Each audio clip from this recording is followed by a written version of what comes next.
Primetime local news, serving the Lakeland and Midwest regions. Good evening and thanks for joining us. We begin tonight with a look at Saskatchewan's COVID-19 numbers.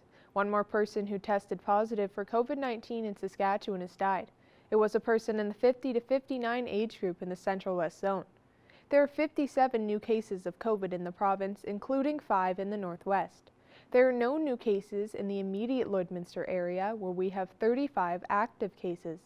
The Northwest still has the third highest number of active cases in the province, with 114, behind only Saskatoon and Regina. 109 people are in hospital, including 13 in the Northwest. Close to 829,000 vaccine doses have been administered in Saskatchewan, with over 52,000 in the Northwest. There will soon be more options for outdoor activities in our city this summer. City Council approved the budget and selected a contractor to construct pickleball and basketball courts at Bud Miller Park. Jace Mackey has the details.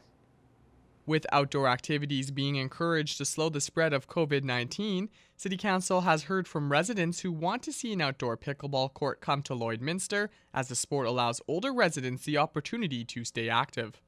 There's a lot of people who have been looking for it, asking for it. There's an age and group demographic that wants to be active. During the budget process, City Council put aside $200,000 to construct outdoor pickleball and basketball courts. The lawn bowling greens at Bud Miller All Seasons Park were selected as the location for the new courts, as the city's park department had already been looking for ways to revitalize the underused bowling greens. Now City Council was asked to increase the budget as tenders came in over the city's original budget. One of the challenges is because it's located inside the park, it's not adjacent to existing asphalt. With the trucks that have to haul the material out and have to haul the new material in, there's added costs. There's going to be some added expenses to the contractor that may not have been covered off in the original budget plan. An additional $150,000 was allocated to the project, and Council approved a contractor. Some councillors floated looking at different locations or waiting until next year with the hope of lower project costs. But with uncertainty over if the price will come down next year and the possibility of an over $120,000 grant from the Alberta government, Council felt this was the right time.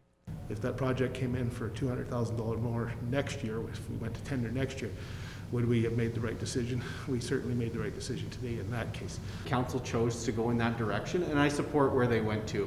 Would it have been nice to maybe look at a different location? Yeah, maybe, but at the end of the day, would you still get comparable pricing either way? I don't know the answer to that. There's other pieces to the puzzle. We've got a grant application currently out. If we get that grant money, substantially less taxpayers' money involved. Construction on the 4 pickleball and 4 basketball courts is expected to start soon and is scheduled to be completed by the end of September. For Primetime Local News, I'm Jace Mackey. One of Lloydminster's beloved restaurants are welcoming a long-awaited addition to their establishment with a week of celebration. Connor Chan has more. There you go.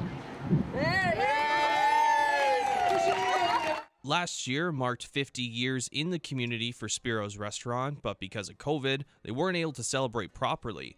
Fast forward 1 year later, they're making up for lost times with their patio launch, which includes a week's worth of events. Last night featured 12 local vendors and a ribbon cutting ceremony. The owners were ready to bring this edition forward and keeping everything from day one of the project local.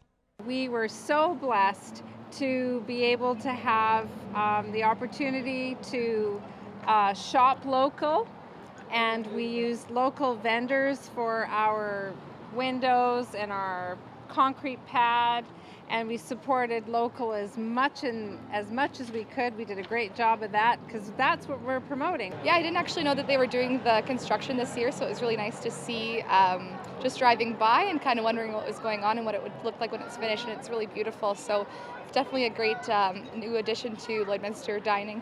While life is starting to get back to normal in Saskatchewan, with more diners eventually welcomed back indoors, the community support was still always there for Spiro's. This COVID, we have now for a year now, but I have not seen any slowdown. We have done very well, more than I expected to do. And this patio has just brought everybody from all the four corners of the earth. COVID, it's definitely nice to have the option to go and enjoy outdoors, and I think hopefully for them that it's great for business for them so that they can have more people go to their restaurant. There will be many events throughout the week in celebration of the new patio, including live music, a family fun day, and vintage car displays to wrap it up on Sunday. Connor Chan, Primetime Local News. In this week's Beyond the Classroom, we take a look at a new project put on by the Lloydminster Catholic School Division to share positivity in the community.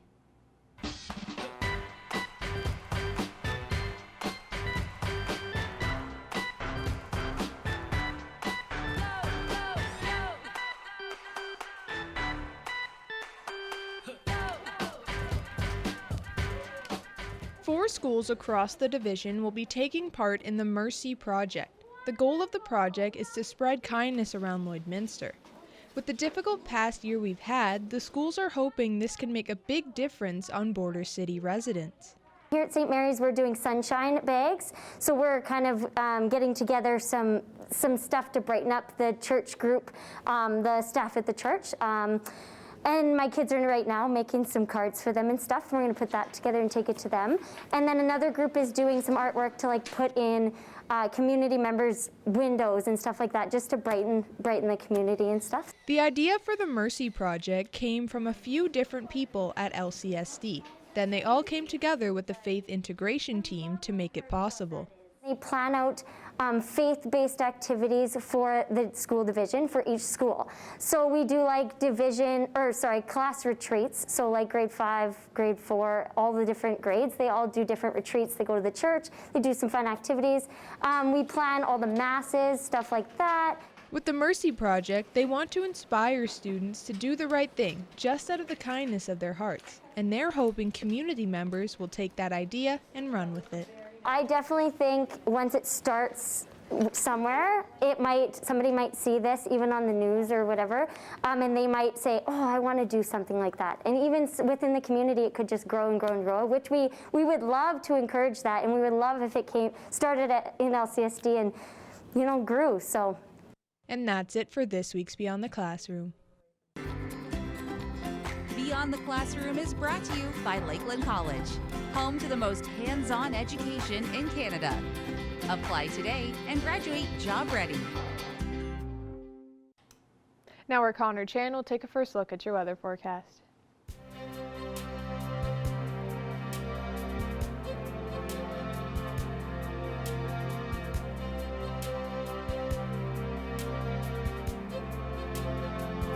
All right, thanks very much, Jasmine. Lots of cloud coverage today. We did see that last night, even at the Spiro's grand opening, but they got lucky. They didn't have a lot of rain, but tonight we are probably going to see a lot more rain, as well as into tomorrow. Around Thursday evening, we could see a lot of heavy rain. We could see also some heavy rain within the next hour or so, but right now we're seeing it kind of mild right now at 19 degrees and a bit of cloud coverage still with that overcast hovering above us here. So looking at our other temperatures, 19 we see also in Vermilion, 21 in Bonnyville and Cold Lake, 18 degrees in Vegreville and Edmonton, with 19 in Lac La Biche. Going over to Saskatchewan, temperatures right now 20 degrees in Maidstone with 20 in North Battleford, and then a little bit warmer also. We see some warm temperatures up in the northern parts of Saskatchewan there in Meadow Lake and Green Lake at 22. Now here is the satellite radar map right now. A lot of the activity making its way south, going from south to north, and we could see areas in Edmonton getting some showers in the evening. Lots of parts of Alberta, including Lloydminster, where I mentioned we could see around just before 7 o'clock, where we could see a lot of that rain making its way down with that long downpour there, and that could continue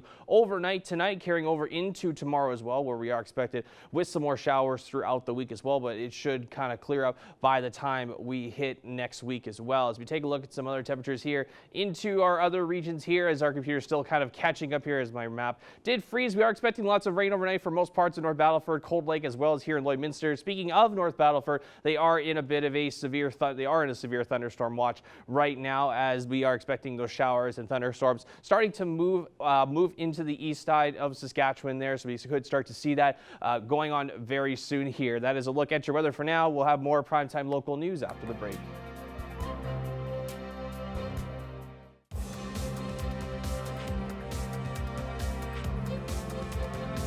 August 2019 was the last time the Canadian Professional Chuckwagon Association was in Lloydminster.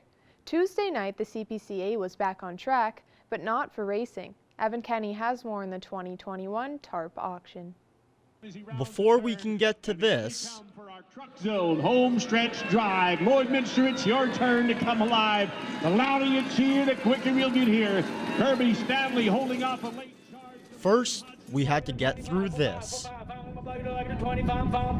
4-5. Did they say yes? 25,000. Donnie's in the lead. 25. $25,000. And 06. And 06. And 26.7. And 26.7. Tuesday night saw 32 drivers in the CPCA's annual tarp auction. We're going to start you off, ladies and gentlemen, this evening with Todd Baptiste. All right, come on up, Todd. The canvas varied in price, going from $2,500 to $39,000. 55 pound, I get a 6,000, 6,000, I get a 6. So, $5,500, $5,500. It's so nice to see some familiar faces, some new faces, and welcome some old ones back. Without the help of many family, friends, and fans and sponsors, the CPCA would not be able to continue to grow and flourish. At 23,004, at 23 and 4, I get a 22.45. This is the first event of the 2021 CPCA season and the first event since August 2019. A change has been made to the start of the CPCA race schedule, originally planned for North Battleford, June 24th to the 27th, will now be in Poundmaker. Evan Kenny, Primetime Local Sports. Now we're Connor Chan will take another look at your weather forecast.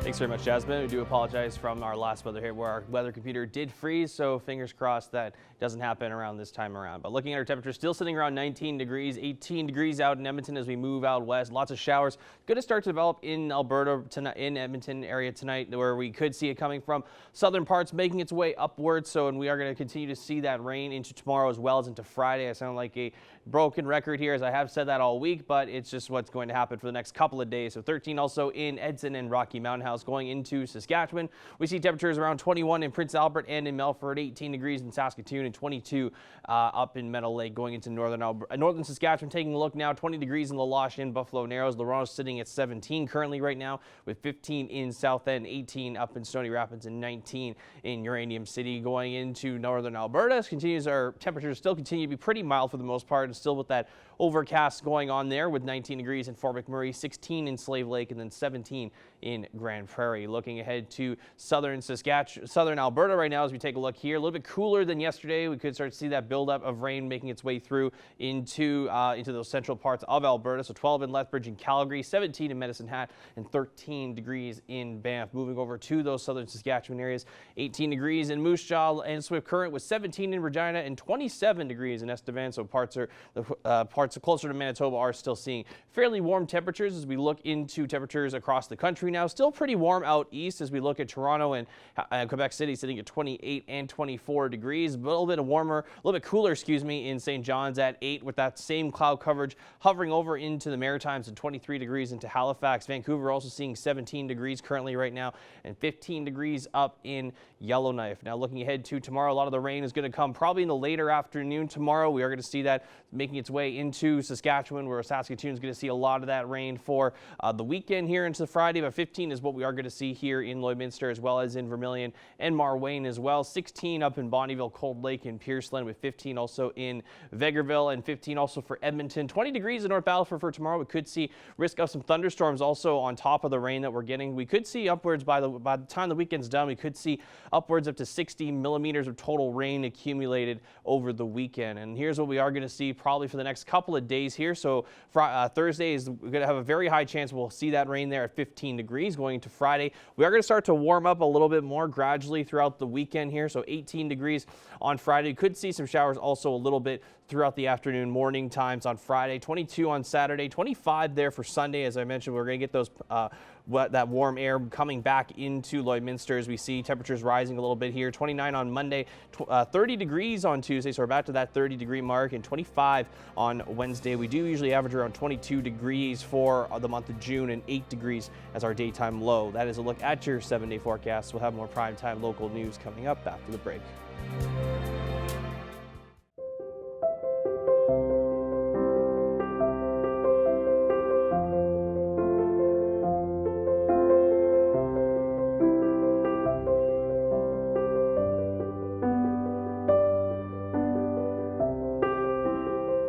Stephanie Dobson is back with us this week on Primetime Local News.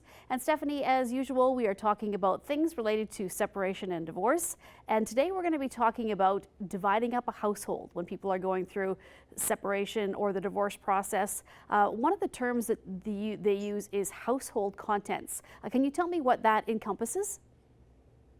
Sure. So most people, when they think of household goods, they think of things that are on the inside of their house. So things like kitchen items, bedroom contents, living room contents, maybe art on your wall, memorabilia collections, that sort of thing. But it can even encompass things like appliances, things in your garage, sheds, outbuildings, lawn furniture, collectibles, on the outside, decorative things, and that sort of thing. So in separation and divorce, when we're looking to divide up your household contents, typically what we do is we take all of those types of things that maybe one on their own might not be very much money, but in value, but on the whole, they end up being quite a lot of value.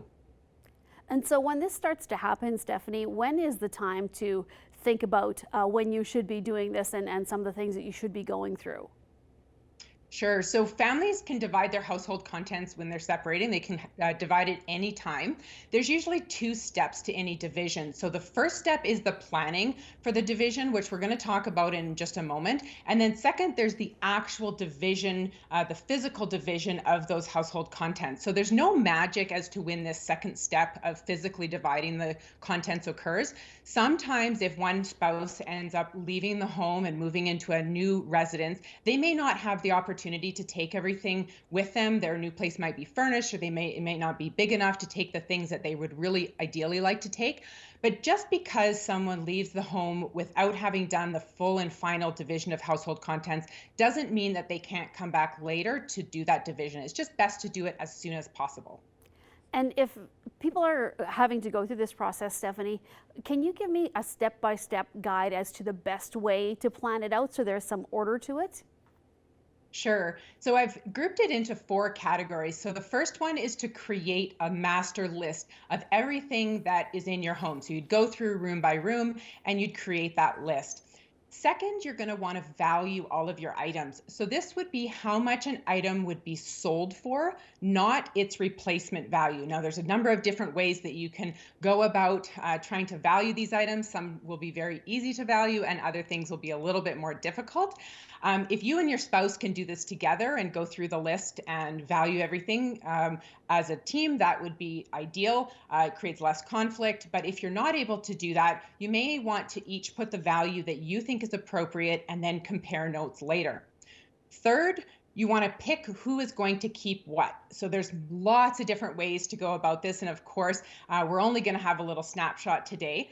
But the first thing that I recommend that you do is to go through that list and pick the things that ideally each one of you would want to keep. When you go through the list afterward, there's inevitably going to be some things that each of you want to keep exclusively, and then there's going to be some overlap. So then we take the items that are the overlap, and you're going to want to figure out how to go through and pick who is actually going to keep what when both of you say you'd like to keep it. So here's some examples. You can have you pick one thing and then your spouse pick the next thing, and you go alternating until you've come up with all the items have now been divided. You can have one spouse pick a list of make a list of all of those items and divide it into 2, and then the other spouse gets to pick who wants which list. There's list A and list B. And so anyway, it can get very complicated, but there's lots of different ways that you can do it. The fourth thing you want to do is to equalize the value of the household goods between the two of you. So now you've got a whole list of spouse. The wife is going to keep this list of things, and the husband is going to keep this list of things. When you total up the value of everything, you want to make sure that the lists are balanced. If they're not balanced, what we need to do is we need to create that balance by either putting some things from this list over here, or there might need to be a cash equalization to cause those lists to be equal.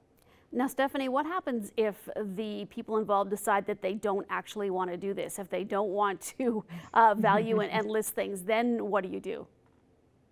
You know, it really is a headache to go through the whole house for sure. And lots of clients that come in to see me say, "Oh, I am not going to go through the house and do a whole list." Some people, when they've come, by the time they've come to see me, they've done their own division of their household contents. And lots of times, what I do is I'll make sure that from my client's point of view that they feel that the household contents have been divided equally. Now, whatever equal means in their mind, as long as they feel that it's equal, I have to do that test of making sure that on the value side it's equal. But as long as there's equality between the spouses for household items, I typically don't get involved in the actual list making.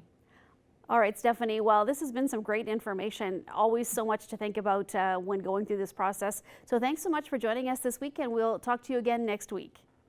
Yeah, thanks for having me, Stacey.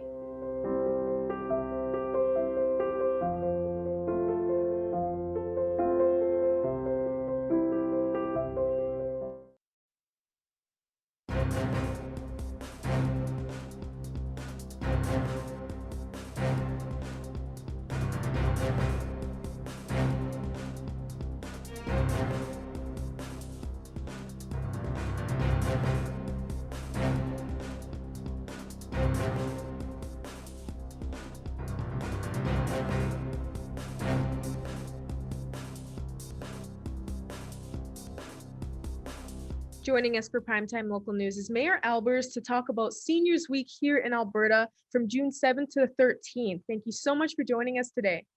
Thank you for the invitation. It's always a pleasure. Of course. I know the Seniors Taxi Program will be celebrating 40 plus years in Lloydminster for this week. What will they all be doing? Well, I think it's, we're offering 3 packages of 10 free passes, seniors passes, to help celebrate those 40 plus years. The Seniors Taxi is just a great service that the city is able to provide to our seniors, folks that have worked very hard in their life and may not have all the resources that we'd all like to have. And the Seniors Taxi provides a much needed service to those people to get around on a limited budget. And I think that's really where we're able to help out. And why do you believe having a Seniors Week, especially in Alberta, is so important for people in the community? Well, I think it's important to recognize the work that the seniors have done and continue to do. Many nonprofit organizations in our city have seniors to say thank you to for carrying them through the day, because when people are busy working, seniors that are retired are able to volunteer their time and assist where people may not be able to assist, being selling tickets, just manning the door and different functions, or being able to answer the telephone somewhere where they're able to volunteer. So we want to give acknowledgement to the work that they've done, because what we have and what we're so proud of is often the work of seniors that have come before us, and giving them that respect and the ability to say thank you one more time. And with the Seniors Taxi Program being a part of Lloydminster for so long, how would you say that the program has changed lives throughout Lloydminster since it started? Well, talking to seniors, they very much appreciate it, and it gives them that freedom and mobility that they would not otherwise have. Our city, I think, is still relatively small, but it's still a long ways away to reach from one end to the other. And if you live on the Saskatchewan side, you need to reach a grocery store or a shopping store to pick up other supplies. It is a fair jaunt to walk. And for some, if they have mobility issues, or they just find that their health doesn't permit them to walk as much as they'd like, this helps subsidize and ensure that they get to where they need to go. Medical appointments. There's so many examples that the Seniors Taxi serves. And it can even involve culture and recreation. If they want to go watch their grandchildren play hockey or a friend's grandchild, and the same when the Vic Juba is open, and the ability to attend a show that they may be a group, an opportunity to gather. So there's so many benefits of the seniors taxi. It speaks so well of all the efforts of those that came before us to organize it and where we are today. And has the global pandemic affected this at all? Certainly, there has been a slight decrease, as you can appreciate, with less activity. Still, people going to some medical appointments, and but certainly their basic shopping needs, I think, have been even curtailed a little bit. But yeah, we expect to see it return to pre-COVID numbers as we move back into the regular day-to-day lives that we're used to. I think that's going to be a telltale sign as we see over the next couple months. By the end of the year, we'll definitely see the usage ramp up towards the end of the year. Along with the taxi vouchers, is there more plans that the City of Lloydminster will be doing for Alberta Seniors Week? That our seniors will be celebrated as best as we can with the COVID. That's we're still dealing with some pandemic issues that in the city and in the provinces. So it wouldn't be like we would love to have an open house, have the opportunity to sit down and have coffee with seniors, because I know they enjoy the opportunity to share stories as well as to raise concerns and issues that are pertinent in their life. And we're just not going to have those opportunities this year, but we know they're coming around in the future. So it will be much reduced from what we would love to see, but in the same token, we do want to try to celebrate what we can with what we have available. That's completely understandable. Is there anything else you'd like to add for people to know about? Well, I'd just like to say thank you to our seniors for all that they've done in the past and they continue to do, and what they plan to do in the future, because I've been told by seniors, as long as they can keep going, they'll be here to assist, and we really appreciate that wherever it is. And we're very proud of the relationship with the Legacy Center that we have in the city, and we'll continue to support those folks as best as we can. And we look forward to the reopening so that they have the ability to get out and enjoy and socialize and reconnect with friends. Perfect. Well, thanks again so much for joining me today, Mayor Albers. Thank you so much. All right, taking one last look here at your weather forecast. Some showers could be on the way for tonight. We could start to see that around 6 o'clock or within the next little while here, and that could carry over into tomorrow as well, where we are expecting a good amount of rain for Thursday, where we could see a lot of that happening in the afternoon as well as into the evening as well. Going into Friday, we are starting to warm up a little bit more heading into the weekend. 18 on Friday, 22 on Saturday with 25 for Sunday, and then 29 degrees on Mondays. We start to get back to above season average temperatures, 30 degrees on Tuesday, and then to wrap up the 7 days, Wednesday with that high of 25 degrees. Thank you for joining us on Primetime Local News. Have a great rest of your night.